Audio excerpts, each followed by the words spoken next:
যে আপনারা যদি আমাদেরকে সমর্থন করেন, ভালো মন্দ বাছ বিচার করে, এইটুকু আমি আপনাদেরকে কমিটমেন্ট দিতে পারি, আমার কোনো লোক দ্বারা, আমার দ্বারা হিন্দু সম্প্রদায়ের একটা লোকের বিন্দুমাত্র ক্ষতি হবে না। এইটা সোশ্যাল মিডিয়াতে ভিডিও রেকর্ড আছে, অডিও রেকর্ড আছে। যদি সেটা হয় তারপরে আপনারা বললেন ভাই এই যে আপনার বক্তব্য আমরা রেকর্ড করে রেখেছিলাম, ওই মন্দিরে গিয়ে যা দেখছেন, এখন কিন্তু আপনার কাজে কথায় মিল নাই। এখন মিডিয়ার যুগ, কাজে আপনারা এটা মিডিয়া নিউজ করে দিতে পারবেন যে নূর ভাই এক সময় কমিটমেন্ট করছিল কিন্তু সে কথা রাখে নাই। কাজে আমরা জাতীয় রাজনীতি করি, 1 বছর 2 বছর বা এক টার্ম এমপি হব এই ধান্দা নিয়ে রাজনীতি করি না। আমৃত্যু যেন নিজের ইমেজটা অক্ষুণ্ণ রাখতে পারি, বিতর্কের ঊর্ধ্বে থাকতে পারি, সেই কারণে আমাদের ইচ্ছা এবং আগ্রহটাই মানুষের ভালোবাসা সমর্থন নিয়ে বেঁচে থাকা এবং মানুষের জন্য যতদিন পারি নিজের সামর্থ্য অনুযায়ী কাজ করা। সর্বশেষ কথা হচ্ছে, আমরা ঢাকা থেকে অনেক চিন্তা ভাবনা করে এই এলাকার মানুষের জন্য কিছু করার প্রত্যয় নিয়ে এলাকার মানুষের জন্য একটা উন্নত যোগাযোগ ব্যবস্থা, আধুনিক শিক্ষা, চিকিৎসা এবং সর্বোপরি এই সন্ত্রাস সহিংসতা মুক্ত একটা ধর্মীয় সম্প্রীতির এই পটুয়াখালী গলাচিপা 10 মিনার জনপদ বিনির্মাণের জন্যই আমরা কাজ করতে চাই। কালীবাড়ির আমাদের ওই মন্দিরের সভাপতি সেক্রেটারি গিয়েছিলেন, আপনি যে দিলীপ বণিক সহ জিজ্ঞেস করেন, আমি ওইখানের ডেপুটি সেক্রেটারি, ওই ভূমি আপনার ওই দায়িত্বে যিনি ডিজি বা পরিচালক থাকেন, সাথে সাথে ফোন দিয়ে দিছি, ওনারা আমার রেফারেন্সে দেখা করেছে। আমার কাছে যারাই গেছে, আমার দল, আমি রাজনীতি করি অল্প সময়ের জন্য, কাজে আমার দল করবে বা না করবে সেটা আমার কাছে মুখ্য বিষয় না। এলাকার বা মানুষ হিসেবে মানুষের উপকারের জন্য চেষ্টা করেছি, ভবিষ্যতেও করব।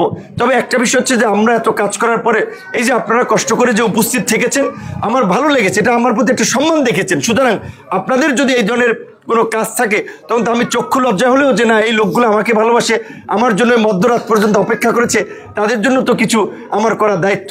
তো এই মন্দিরে ব্যক্তিগতভাবে আমার পক্ষ থেকে একটা ছোট অনুদান থাকবে, সভাপতি সেক্রেটারিকে আমরা দিয়ে যাব। এবং আপনারা জানেন যে এর পূর্বেও আমি গলাচিপা সহ 10 মিনা, চর বিশ্বাস, চরকাজলের আমাদের হিন্দু সম্প্রদায়ের তীর্থস্থান, বিভিন্ন মন্দিরগুলো, এমনকি যেখানে তাদের ধর্মীয় অনুষ্ঠানগুলো হয়, কীর্তন সহ বিভিন্ন ধরনের অনুষ্ঠান আমাকে দাওয়াত করেছে। আমি যেহেতু ঢাকায় থাকা হয় বেশি, আমি আপনাদের এলাকার সন্তান হলেও এই অল্প বয়সে বাংলাদেশের আজকের যে রাজনৈতিক পট পরিবর্তন দেখতে পাচ্ছেন, এই পরিবর্তনের পেছনে যে কয়েকজন ব্যক্তির একটা ত্যাগ এবং সংগ্রামী অবদান আছে, আমি এই অধম আপনাদের সন্তান হিসেবে সেই তালিকায় আছি। তবে এটা ঠিক যে এই 5ই আগস্টের এই পরিবর্তনের পরে হিন্দু সম্প্রদায়ের মানুষের আবার একটা উদ্বেগ উৎকণ্ঠাও আছে। বরাবর যেটা হয়, রাজনৈতিক পট পরিবর্তন হইলে তাদের কিছু কিছু সমস্যা হয়।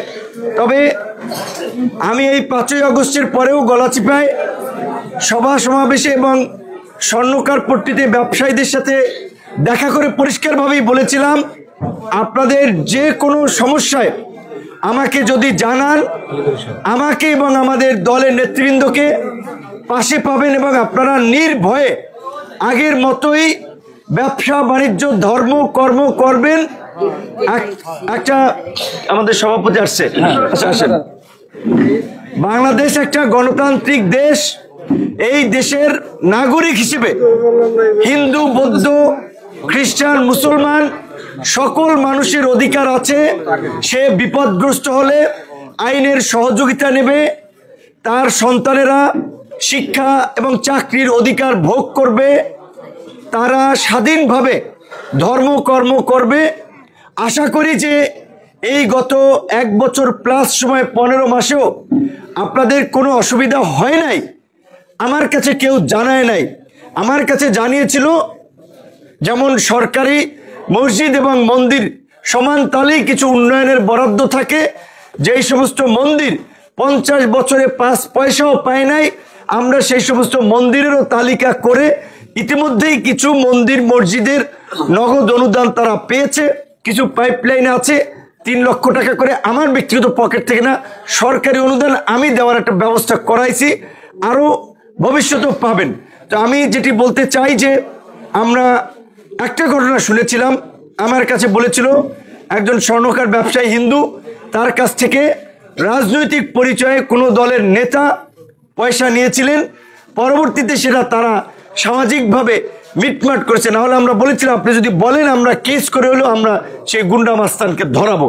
এবং এইটুকু আপনাদেরকে বলবো যে আপনারা নির্ভয়ে আপনারা ধর্ম কর্ম ব্যবসা বাণিজ্য করবেন, কাউকে তোয়াজ করে তোয়াক্কা করে 5 পয়সা চান্দাবাজ দিয়ে এগুলোকে প্রশ্রয় দিবেন না। বরঞ্চ আমরা যেমন আপনাদের পাশে আছি, আইন আদালত প্রশাসন আপনাদের পাশে আছে, সুতরাং কোনো মনের মধ্যে ভয়ভীতি রাখবেন না। এবং আমি আপনাদের এলাকার একজন তরুণ সন্তান হিসেবে আমি আপনাদের কাছে আশীর্বাদ চাই এবং সমর্থন চাই। আগামী জাতীয় সংসদ নির্বাচনে এই এলাকা থেকে আমি প্রার্থী হওয়ার আগ্রহ পোষণ করেছি এবং সিদ্ধান্ত নিয়েছি। কারণ হচ্ছে দুটো। একটা কারণ হচ্ছে আমার এই বয়সের তুলনায় আমার বয়সী ছেলে মেয়েরা চাকরির পেছনে ছোটে কিংবা ধরেন ঘুরে ফিরে, কিন্তু আমি আলহামদুলিল্লাহ এই অল্প বয়সে ঢাকা বিশ্ববিদ্যালয়ে 28 বছর পরে ডাকসু নির্বাচন হয়েছে। 28 বছর হয় নাই, কারণ প্রত্যেকটি রাজনৈতিক দল আতঙ্কে ছিল যে ডাকসু নির্বাচন হলে তাদের ক্ষমতার জন্য চ্যালেঞ্জ হতে পারে। আওয়ামী লীগ বিএনপি 28 বছর নির্বাচন দেয় নাই, কিন্তু ভগবান বলেন আল্লাহ বলেন তার ইচ্ছা এবং মানুষের দোয়া ভালোবাসায় আপনাদের এই প্রত্যন্ত চরাঞ্চলের সন্তান, আমার বাড়ি চরবিশ্বাস, ওইখান থেকে আমি হাই স্কুল 8 পর্যন্ত পড়াশোনা করেছি, প্রাইমারি পড়েছি। এই প্রত্যন্ত চরাঞ্চলের ছেলে হিসেবে সেই নির্বাচনে আমি জয়লাভ করেছি। বাংলাদেশের এই ঢাকা বিশ্ববিদ্যালয় কেন্দ্রীয় ছাত্র সংসদ ডাকসুকে বলা হয় দ্বিতীয় পার্লামেন্ট। তো এই দ্বিতীয় পার্লামেন্টের ভিপি হওয়ার সুবাদে দেশব্যাপী একটা পরিচিতি এবং এই বিগত সরকারের আমলে মানুষের অধিকার আদায়ে ছাত্র থেকে শুরু করে গণমানুষের, হিন্দু মুসলিম বৌদ্ধ খ্রিস্টান, তাদের অধিকার আদায়ে রাজপথে সোচ্চার ছিলাম বিধায় পত্র পত্রিকা মিডিয়া কাভারেজের মাধ্যমে একটা জাতীয়ভাবে পরিচিতি হয়েছে।